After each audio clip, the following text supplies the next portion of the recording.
Welcome to Laurier's Teaching Excellence Conversation Series. I'm Mary Wilson, Vice Provost, Teaching and Learning at Wilfrid Laurier University. And throughout this series, I'll be joined by recipients of the Donald F. Morgenson Awards for Teaching Excellence to celebrate their exceptional teaching practices, learn about their teaching philosophies, and discuss the future of higher education teaching and learning. Today, I'm with Susan Nealon from Laurier's History Department in the Faculty of Arts. Susan received the 2020 Sustained Excellence Award. Her nomination centered around her thoughtful and student-centered approach to teaching and her ability to bring history alive for her students and community and place it within a relevant and inclusive context. So Susan, you may not know this, but I also have some historical research and foundation in my past as well. My doctoral work was a microhistorical case study of curriculum for girls and women in higher education.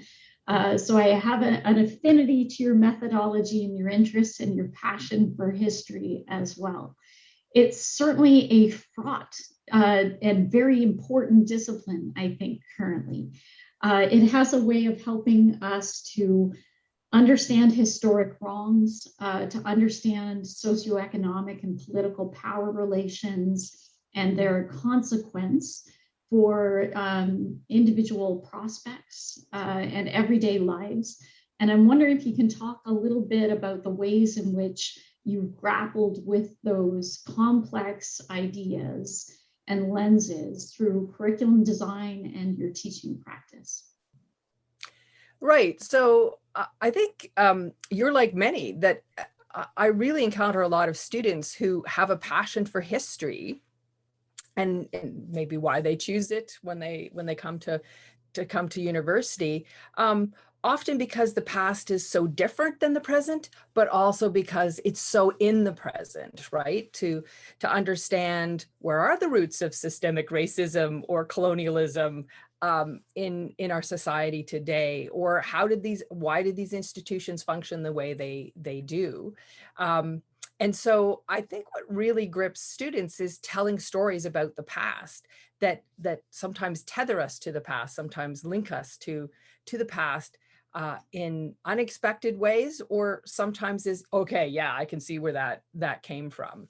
And I mean, as a discipline, history is both what happened that's fixed and static, and we only glimpse it in little fragments and little pieces.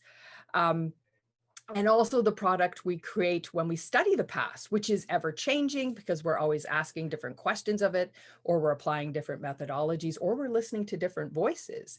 And in a discipline like mine, in terms of the sort of academy, for a long time, history has been very narrow, and whose stories we've been telling, whose voices we've been listening to, even whose ways of organizing our understanding of the past we've privileged. And I think that's changed profoundly and will continue to change in a positive way. And I think that really grips students in a way. Maybe they hadn't been taught that way in the past, or maybe they had, that history is very dynamic, because, you know, I want you to think about the past and engage with history and interpreting what happened, but, you know, what's relevant today about what happened. Not as if, okay, that's already been done, we already know exactly what happened there. Well, it's like we're always asking different questions of that past. So I really like to reveal for students the historian's craft behind understanding that historical context, that change and continuity, right? The meat of what is history. And sometimes it's about profound differences about how we live today, and how things happened in the past. But sometimes it's remarkable about persistence and that continuity with our ancestors. Yeah, so certainly there was a long-standing tradition of grand narrative in history, often written by individuals with great privilege. Yeah. So when you think about that tension between written and oral history, particularly for Canada, can you talk a little bit about the work that you've been doing for indigenization within your course design and delivery as well. Sure, sure. So the kind of history you refer to, I sometimes, tongue in cheek, refer to it as dead white guy history, that has often dominated the narratives and the story, where it's like, who do I need to know as a history maker in the past? And I think you can get at a really richer and more inclusive story when you think of, well, who had agency? And what happens to the narrative when we listen to other voices? Because we're maybe asking different questions that we want to understand about the past, and sometimes it's not those often male political leaders of us that is going to provide the answer to it.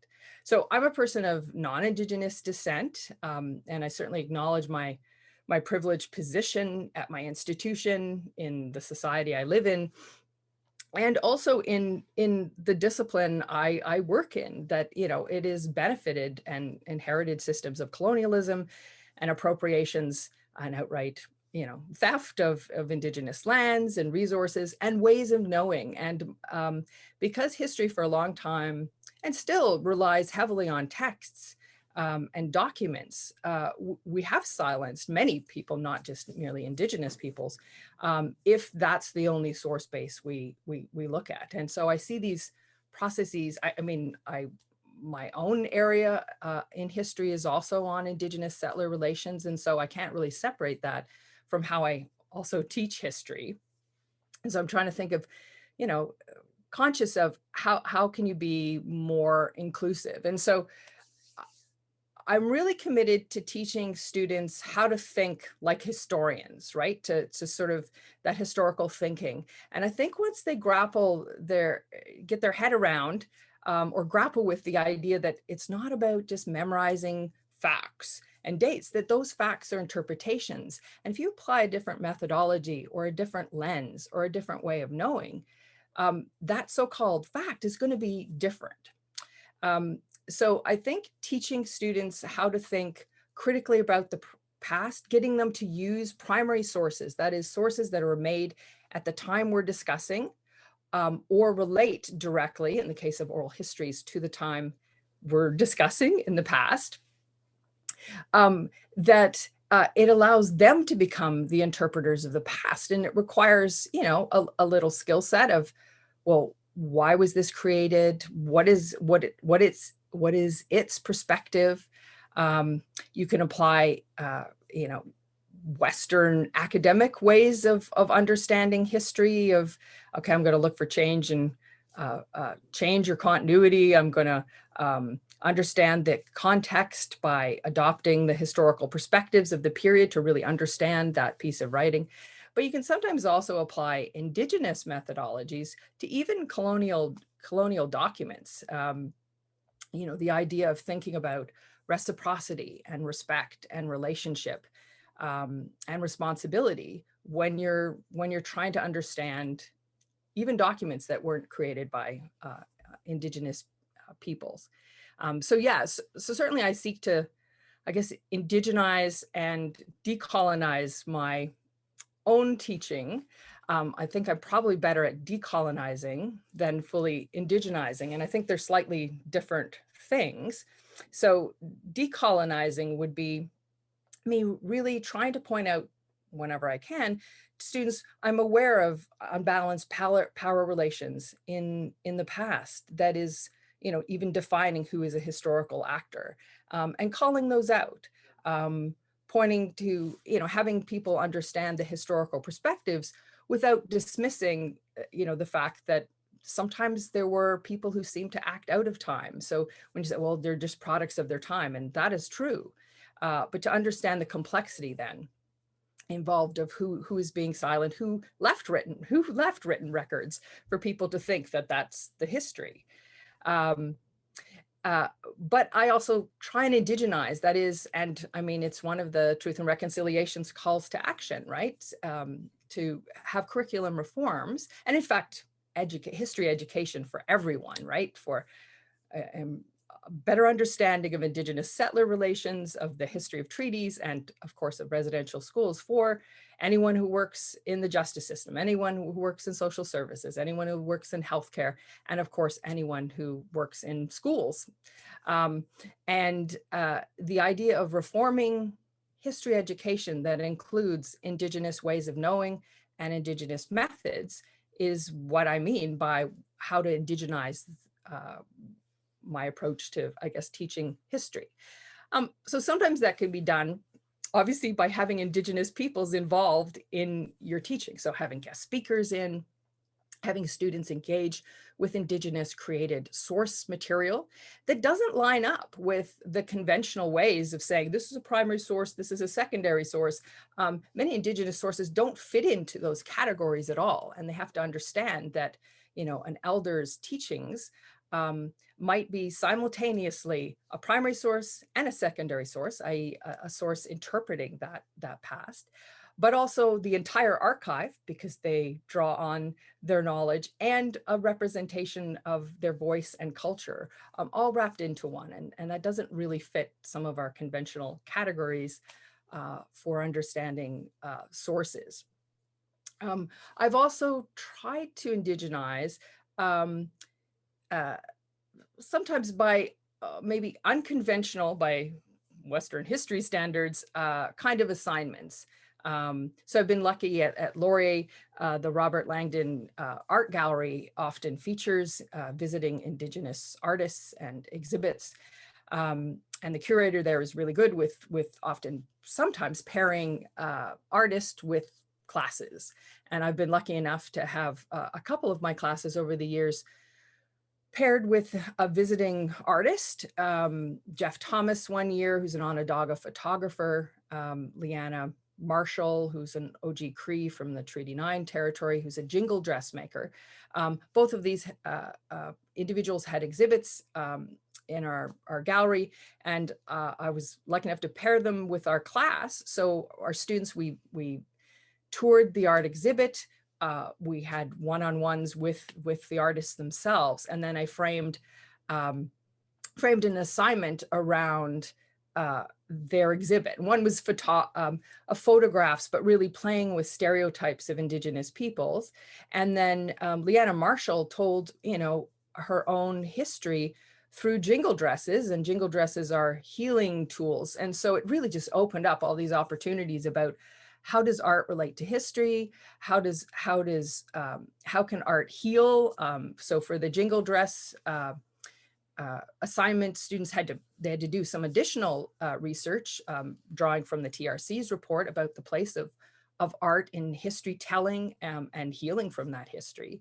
But also a lot more self-reflection than I would conventionally put in history assignments. It wasn't your standard history research essay. And the impact on students was like quite profound. Of, you know, a lot of them just poured their guts out in their papers in a way that you don't usually see, often in a positive way, that this allowed them to connect to the past in a way that they can't or couldn't through other venues. And so I can see the value of indigenizing there. And then for me, teaching graduate students is probably where I've been most successful in actually indigenizing my practice, by training or mentoring, or, you know, I've been lucky, very blessed to have extremely strong, some extremely strong doctoral students. And, you know, the idea of allowing them to thrive and grow. And now they're, you know, at least 3 of them now, former PhDs, are now colleagues in my field. That's probably how I'm best indigenizing, is allowing Indigenous scholars then to continue to push the boundaries of history in the academy. Absolutely. It must be so rewarding to know that you've been able to influence and support the growth and development of a fellow educator in your field who's adopted some of the same lenses and practices. It also sounds like you've been able to figure out how to engage your students in history as narrative, as text, and also material history. in a way that really shifts their orientation and consideration in meaningful ways. Like, I know so many of our colleagues want to respond to the calls, authentically want to work and expand their teaching practice, but find it really daunting. And you've somehow figured out how to engage. So can you talk a little bit or share any advice that you might share with those who are just sitting on the edge and feeling overwhelmed? I mean, true. And I will say it's a feeling I'm familiar with because it invades my research as well. Like I struggle with, am I continuing to colonize? Am I appropriating voice? Have I worked collaboratively enough on this aspect? I mean, I'm also a Canadian historian, a Canadianist. So, Canada itself is grappling with its own genocidal past and the legacies of systemic racism and colonialism, not just for Indigenous peoples, but for other peoples who were marginalized within this country in terms of the systemic racism aspect. And so, I mean, as a Canadian historian, I feel I am the person who should be I need to do something when the calls to action say, or I remember quite vividly when the TRC's calls to action were released in 2015, Chief Wilton Littlechild, one of the commissioners, said, above all, we must remember that this is a Canadian story, not an Indigenous one. And it's a call to understand the past of this country in a different way than has been in the past, right? And so I feel as a Canadianist, like it's my area. I should be doing this more. And so I guess my advice to sort of colleagues, especially if they can't see obvious connections of how they might, I'm telling a history, and someone might say, but I don't know, science, I do biology or something. And, one step at a time. Don't, like you can easily feel overwhelmed if you try and transform everything at once, but start slowly. And we have great resources at Laurier to, including an Indigenous curriculum specialist, to be able to slowly integrate Indigenous knowledge systems, or to bring in different voices on your problem field, whatever content you're teaching. So work in progress is I guess what the advice would be. And also some years are stronger than other years for me, right? The classes I got to pair with a visiting artist were fabulous, but I can't always do that every year. And some years we've had, you've just had relationships that you could exploit, having former PhD students come in as a guest speaker in my class, for example, but not every year. And so just view it over the long term rather than immediately I have to do everything at once. And it's like, well, no, build on it, because then you'll find those meaningful connections to you about how, wow, that lens on this issue, I learned so much. So my students are just going to be so hungry to really grapple with this, to understand this. You're making me think about some research that I've read recently out of the UK.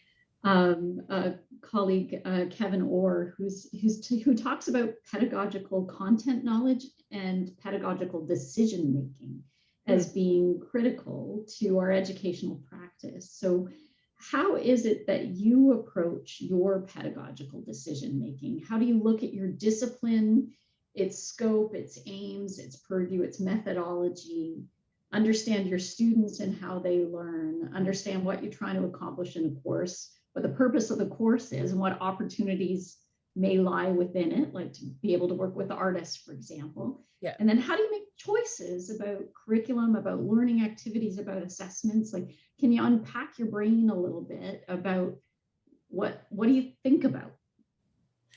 That's a good question. I mean, I can sort of, I've been at Laurier now, like 2 decades and a bit, right? I came in 2000.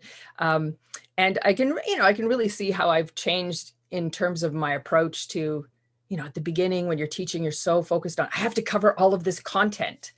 And, over the years, I've really, well, no, actually, students can always look up stuff, right? Like, I want them to learn how to think and use like historical materials to come to a better understanding of a particular historical problem. So I want to teach them to become historical detectives, and yeah, sort of learn those skills that in fact are those all, translatable skills to jobs that probably won't be historical ones later on down the road. So once I sort of realized that's what I was doing, so yes, I have to cover content in terms of, what is my course in history? Often courses are, you're teaching topics in modern Canadian history. So Yes. kind of there's a sort of start date and sort of end date, or, people have quite, this is on the 19th century. And so you have an idea of what, okay, this is the content I'm supposed to be covering. But as I understand, well, no, I'm trying to teach students to think like historians. And so what issues or topics will allow them to grapple with this? I'm also a fan of the messiness of the past. And so to get students to understand, wow, there's sometimes really contradictory findings we're gonna uncover here. Things that seem out of place or uh, can be really illustrated when you view the same issue from different vantage points. And then I also see, there is a responsibility of what is going on in your society now. So, I was really struck by in my first year offerings, I really need to respond since systemic racism is informing a lot of public discourse right now. I really need to expose students to, well, let's look at some of the roots of that. It didn't pop out of nowhere. And, so, okay, once I decided that, it's like, okay, how can I do that? What kind of assignment can I create? So is that a matter of, I'll choose a book topic that, like a book that everyone has to purchase, and then I'll design an assignment around that to sort of critically, like a critical discussion kind of piece, because I want that topic. Or is it an issue about how certain voices have been silenced on important matters? And so do I choose, okay, I'm going to do a primary source analysis, but I'm going to find a topic that allows you to sort of dig in there and think about things you might not have,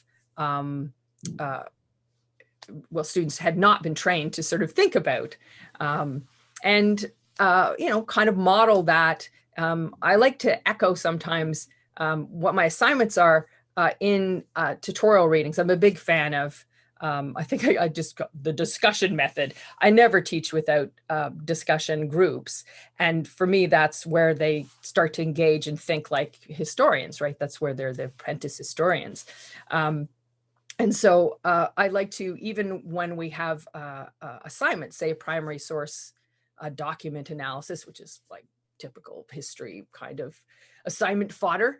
I always make sure that some of our tutorial discussions also engage with primary sources, so that you become kind of modeling what's going to be echoed in some of the assessment pieces of a course.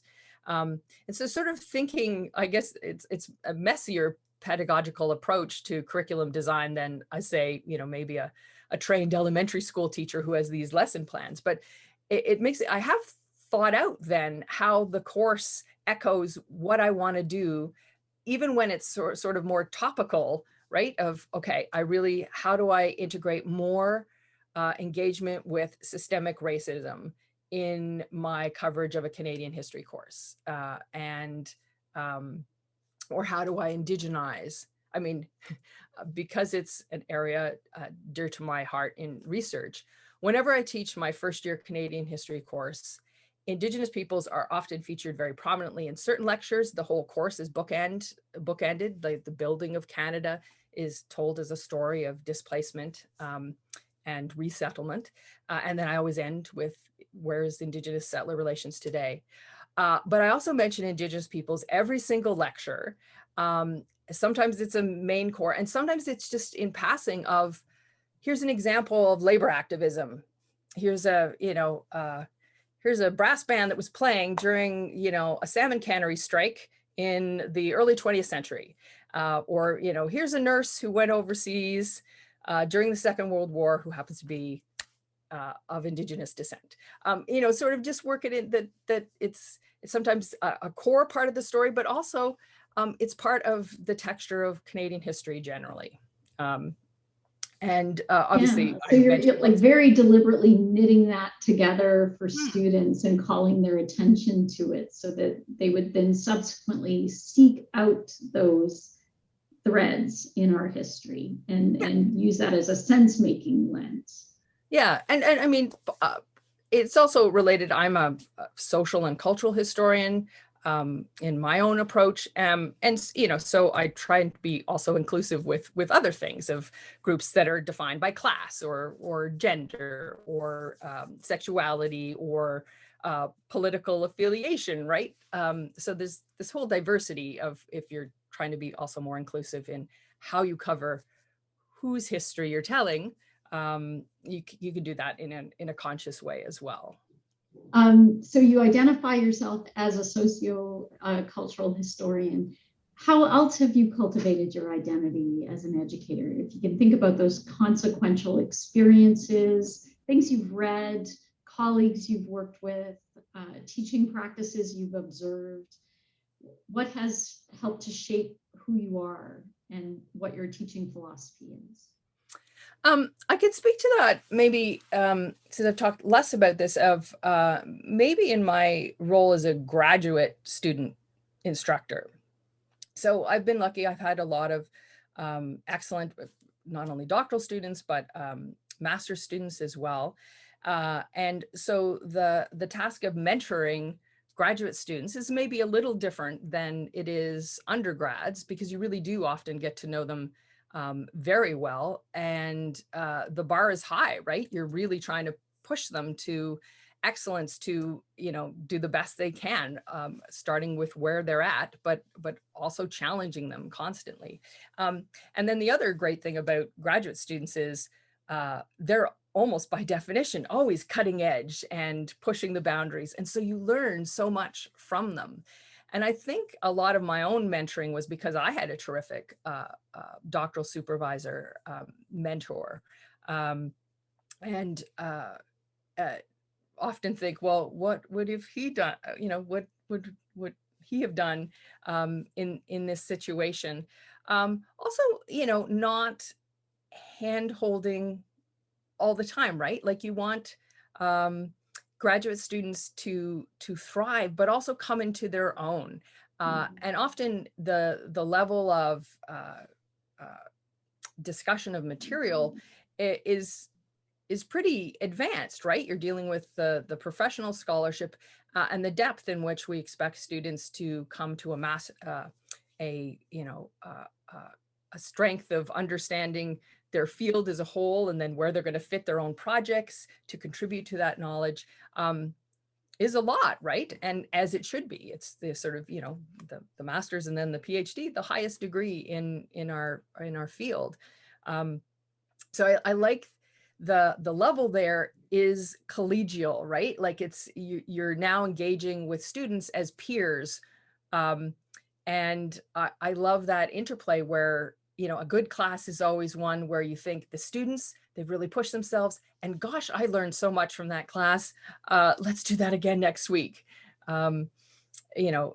Exposure to, I don't know, it's also sometimes their energy of like, wow, how did you read all that? Like I was struggling to get through all our readings this week and I assigned them, and just feeding off that. I think I'm continue to be shaped as a historian. I mean, I learned from undergraduate students as well. It's quite remarkable, even from first years, when someone asks you a question and it just like, I hadn't thought of that. That is a brilliant question. Yes. And, so I love that aspect of teaching. I mean, I think that's why I love teaching, is because it's always this reciprocal. I never seem to be static.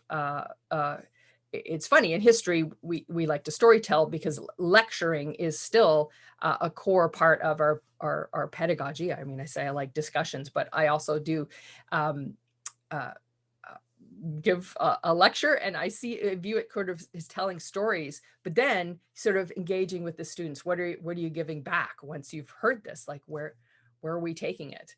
And so I think I really like that part of teaching, of that back and forth you get from the students at all levels.